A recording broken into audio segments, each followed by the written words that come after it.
Once John literally handed me a divorce attorney's business card after not seeing him for an entire month and didn't start the conversation with, "Are you okay?" or "How are you feeling?" The first one, which would be a pretty good option. Convince yourself of the logical argument that when you divorce from the wife who does not work, she should pay him alimony $1,000 per month. John chuckled. Be well. Emily had been standing next to him, her arm beginning to work its way around his as well, expressions too smug. Fine, let's get a divorce. I said it so casually, even John was shocked by my words at first, but then began to include his smile toward Emily. It's a good thing John isn't exactly the thinking type. Obviously, it just makes my plan easier to execute. A little less, but after the divorce papers were accepted and I knew they would break up, I said fudge it and began my revenge on both of them. I will cry as a victory for fighting off the madness. My name is Sarah Wolf, illustrator, 47 years old, and I am also an author of children's books. I just love drawing. 2 childhood friends of mine, John and Emily. They are some of my most important friends, and John is also married to me. It all began when John asked me out the summer before I left for college, another college than his. I was a little shocked that he looked so sweet on Emily, but it's John whom I never resist admitting. I love each other. I ultimately said yes to John after chatting with Emily about it. Emily had been a little wild since her teens, but she was still one of mine and John's best friends. Emily, though, had a way of taking other people's boyfriends out from under them and ditching them when they became all-consuming, something that led to no small number of headaches over the years. Her parents were worried, therefore John and I visited to be there with her. John and I got married when we were 25. 4 years later, Emily brought her fiancé into our lives. His name was George, a professional working for a top-tier company. Nice to meet you, Sarah and John. I've heard so much about you. Looking forward to our future together. George was very polite, and we all got along immediately. We would get together during holidays and vacations, taking trips or going on long train rides to enjoy some drinks. However, things started falling apart after Emily got pregnant 2 years into her marriage. John and I originally had many siblings, so there was no worry about an heir, so we decided we didn't need children. Both of us love kids but weren't keen on actively caring for them. Besides, we loved our freedom to travel and enjoy drinks. We often found it heartwarming to see families with children, but it was never more or less than that. When Emily announced her pregnancy, John's attitude started to change. He quit smoking because Emily said she couldn't stand the smell and even offered to drive her to her doctor's appointments using his vacation days. I warned him, George might get upset if you're always with Emily. But John argued back, you have work, don't you? She's our childhood friend and she's reaching out for help. You're heartless. I said I've been buying things and helping where I can, but going with her to the obstetrician is crossing the line. When I said that, John frowned and then glared at me. Why? Because Emily wants it, right? She says she's anxious about the checkup. I can't just let her go alone if she's anxious. All the more reason for George to go with her, right? If you go with her every time, it's almost like you're the father of the baby in her belly. John, jealous, you're not going to get pregnant anyway, so what's the problem? He didn't take my concerns seriously and instead started to snap, saying I was being annoying. We had hardly ever had a fight during our marriage, but things changed when Emily got pregnant. Our arguments increased, and that didn't change even after Emily gave birth. In fact, John started spending even more time with Emily and their child, Emma. But when Emma was 6, an incident occurred. It had to do with the attendees of Emma's graduation ceremonies. The day before the graduation, John suddenly started rummaging through the closet. John, what are you doing? Have a meeting tomorrow. John's workplace had a casual dress code, but there was a rule to wear a suit during client meetings, so he always kept a few suits ready. But they were all thrown on the bed now. No, just trying to decide what to wear for the graduation ceremony." "What? You're seriously thinking of attending the graduation?" "Yeah, George can't make it. Emily asked me." "Wait, that's absurd, no matter how you look at it." I inadvertently raised my voice in denial. Immediately, John's face turned sour. I knew he occasionally picked Emma up from kindergarten, and I had done so myself when asked. Yet it was nonsensical for a childhood friend who wasn't even a biological parent to attend a graduation ceremony. "What, you still doubt me and Emily? I'm disappointed that you can't even help out." "That's not the point. Anyway, I'm attending the graduation tomorrow, so iron a shirt properly." John said that and abruptly ended the conversation, leaving me behind and going to the bedroom. I had no choice but to call Emily. "Hello, Emily, about tomorrow." "Ah, sorry about tomorrow. I'm borrowing John." "But won't George be upset about the graduation attendance, Sarah?" "What are you talking about? Obviously, I haven't told George that the graduation is tomorrow. I'll tell him after the ceremony." I was shocked to learn that George didn't know about the graduation schedule. Upon further questioning, it seemed that Emily hadn't informed George about any of the kindergarten events so far, and John had been acting as the father at the kindergarten, which made me dizzy with its selfishness. "Wait a minute, Emily, isn't that extremely unreasonable? It's disrespectful to George, and just because he's a childhood friend, what's wrong, Sarah? You're scary. Well, see you tomorrow." "Wait, Emily." I was trembling with anger at Emily, who unilaterally hung up the phone. Still, in the end, I ironed a shirt, prepared a tie, and the next morning saw John off to Emma's graduation ceremony. Since then, Emily and John started going out more frequently, from once a month to once a week, and then to 3 times a week. Eventually, even George seemed to have some suspicions, and one day, while John and Emily were out, he visited our house alone. "I'm sorry for visiting you late at night. There's something that's been bothering me." "Is it about the 2 of them?" "Yes, I would like you to take a look at this." George showed me the GPS history he had installed in Emily's car. It showed that she had been staying at a hotel 3 times a week. All of those days she was out with John, and just by looking at George's face, I understood what that meant. "What do you want to do, George?" "I want to take revenge on those 2. "Me too. I can't forgive them for betraying us after all this time." We started planning our revenge on them secretly. First, I started by increasing my income because I had been saving by doing housework and taking care of Emma. My income had drastically decreased. George switched to working from home, and when Emily and John would go out, he would bring Emma to my house, and we would take care of her together. Neither Emily nor John realized that we knew about the relationship, and we were able to gather solid evidence. Once we had collected enough evidence and were ready to take our revenge, we discovered a shocking truth about Emma. George and I struggled with the decision, but we both agreed that we didn't want to hurt young Emma, so we decided to wait until she was an adult to take our revenge.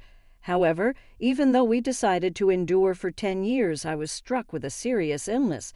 I needed long-term hospitalization, and even at best, I wouldn't be discharged for at least 2 years. Although I could work from the hospital room, it was certain that I would have to reduce my workload. After informing George about the situation, I consulted John. However, John's reaction was no different from when we were making small talk. "I'll visit you once in a while." I felt that John no longer had any affection for me, as he didn't even ask about my condition or the name of the disease. In reality, John only visited once a month or once every 2 months, and after Emma's 15th birthday, she started acting strangely. Although she used to visit me almost every day right after I was hospitalized, she became distant after her 15th birthday.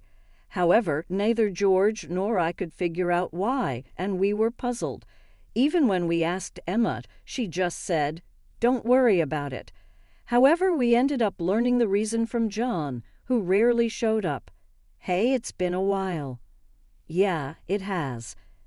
John, who had completely transformed into a flashy appearance, walked in without even knocking. After not seeing him for a month, John just thrust a divorce lawyer's business card at me without even asking, "Are you okay?" or "How are you feeling?" Divorcing a wife who doesn't work, pay me $1,000 a month as alimony. That's the deal, so take care, John said, grinning from ear to ear. Beside him, Emily wrapped her arms around John with a similar expression on her face. "Fine, let's divorce then."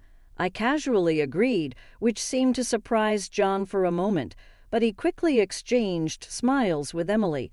It was good that John wasn't the type to think too deeply. That's why my plan worked so well.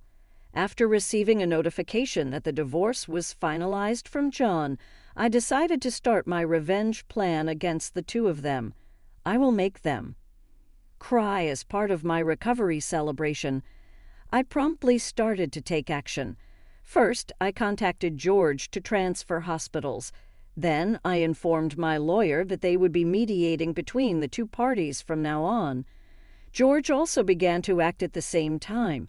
He moved near my new hospital with Emma, and he started to visit me frequently. Emma still had a gloomy expression, but I was happy that she came to see me every day. Most of my belongings were already in the hospital room, so I told John to dispose of the rest. I didn't want to bring anything that the two of them might have touched into my new life. Once the hospital transfer and George and Emma's move settled down, I received a call from John. I had only left my seat for a few minutes, but my smartphone already showed 30 missed calls. I answered the phone, feeling exasperated. "What? Hey, what the hell is going on?" I could hear the voice of a troubled real estate agent behind John's panicked voice. I also heard Emily yelling, which made me feel sick. "What do you mean, what's going on? It's obviously about the house. Why do we have to move out?" John shouted at me as if it wasn't his fault at all. I replied to him coolly, "Obviously, because that's my house." John seemed to have completely forgotten, but the truth was the house we lived in was a room I rented as a workspace when I started to make a living as a freelancer. At that time, I didn't have enough income to maintain two houses, and John didn't have enough income to live alone, so he ended up moving into my place. Therefore, John had never paid the rent or utility bills for that room. Although I received some money from him for living expenses, it wasn't enough to maintain the place.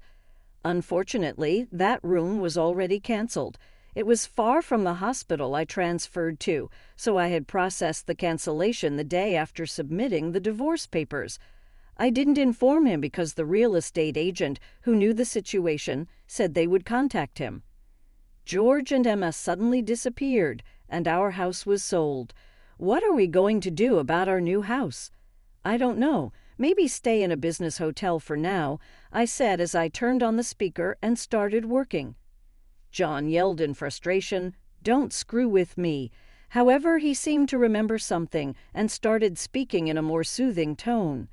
"Well, whatever. When will you transfer the money? We're running low on cash." "What are you talking about?" "Huh. Don't mess around. I told you to pay $11,000, didn't I?" "Oh, I don't recall agreeing to that." My nonchalant response was met with incoherent screaming from John on the other end of the phone. Apparently, he thought he could get money from me and had been squandering it. Even if he had $11,000 left, how did he plan to get by for the rest of the month? "Hey, don't just stay silent. Say something." "There's really nothing to talk about." My retort left John momentarily dumbfounded, but he soon started yelling again. Growing increasingly annoyed, I addressed John in as cheerful a tone as I could muster. "Anyway, we're basically strangers now, so please don't contact me anymore. You'll hear from my lawyer." "Huh? Lawyer? Hey, wait a minute." I hung up without listening to John's response. He tried calling back several times, but I ignored it, and eventually the calls stopped. However, angry that I didn't answer, John started ignoring calls from my lawyer. He certainly had a childish side, but I never imagined he'd be the kind of person who didn't mind causing trouble for others. I sighed deeply at John's selfishness. A few months later, after a temporary discharge from the hospital, I visited John's parents' house. In front of me were John and Emily, both looking small and trembling. Telling my parents is a low blow. "Oh, I just reported that we got divorced." John glared at me in response to my answer, but he shrank back under his father's stern gaze. Actually, I had a great relationship with my in-laws, even visiting and dining with them when John wasn't around. Despite being so well loved, I felt it was wrong not to share the details of our divorce, so I went to visit them. "Is it true that you're remarrying Emily?" "Yes, it's true. Emily, Emma, and I are going to start over as a family." "What are you talking about? Your only family is Sarah." "She's not my family anymore." John's words made his father frown with a look that seemed to say, "Give me a break." John shook his head a few times, then handed me a piece of paper. It was a bill from a nearby luxury hotel. "What's this?" "It's the bill from the hotel we stayed at," John said, acting as if it was obvious, pointing at the bill on the table. Then he suddenly collapsed. "Oh, what the heck, Mom? I didn't raise you to be like this." My mother-in-law, gasping for breath, was met with a look of disbelief from John. Next to him, Emily wore the same expression. "Why are you so angry? It's just that the family is changing because I'm getting married. Plus, you'll have a grandchild, a blood-related one at that. Aren't you happy, you two?" My mother-in-law, looking as if she couldn't believe what she was seeing, glanced at me and then turned her gaze back to John. Both my in-laws understood that I didn't want children, yet they still treated me as their own daughter. Of course, they treated Emily, my childhood friend, similarly, but there was always a boundary between a daughter-in-law and a friend. I remembered Emily often complaining about that, so I was certain my mother-in-law wouldn't be happy about this situation, and Emily should have known it too. "You do want Emma, right? It'll be your grandchild, so you'll be happy, right? It's because she's a child I've known since she was little." "Oh, but half of her blood is from John, right?" Even after all this, Emily, showing no sign of remorse and acting as if she couldn't understand the problem, gave me goosebumps. At that moment, someone who had been silent until now spoke up. "Enough already. It's disgusting."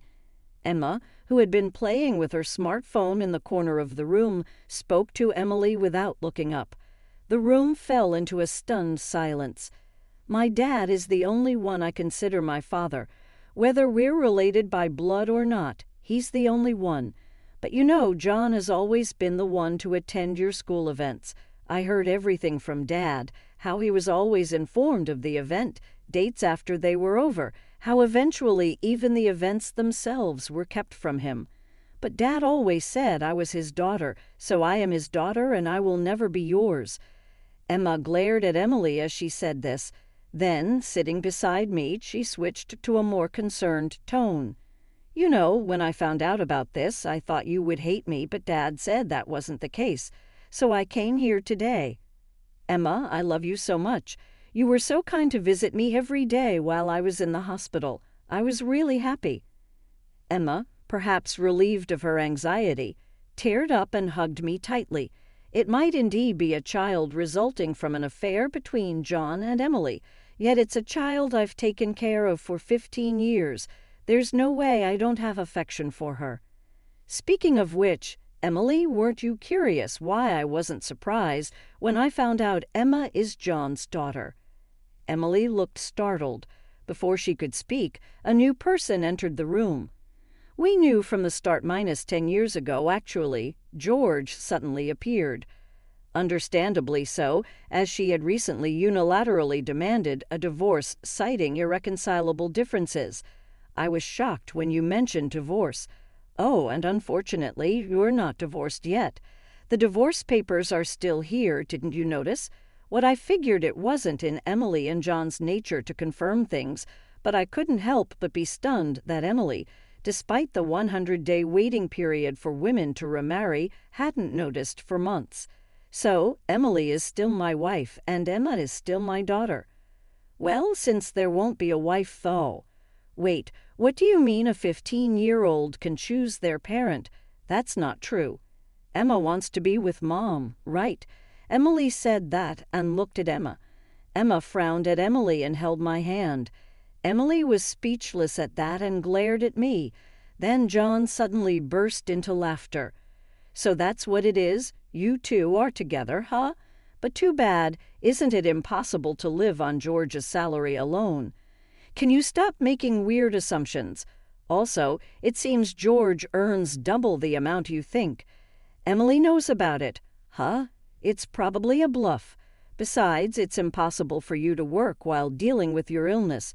You'll just die miserably somewhere. This time, I laughed at John's huge misunderstanding. John, seeing me suddenly start laughing, was getting frustrated. You didn't know about my income, did you? Huh? It's probably just a bit more than a part-time job. No, it's different. My annual income is $500,000. John's eyes and mouth were wide open in shock. Emily was also stunned. In fact, over the past 10 years, I have become a popular children's book author, and my income had skyrocketed from essays, interviews, and the like. Moreover, a film adaptation is planned soon, so my income is skyrocketing. Liar. Oh, do you want to see this?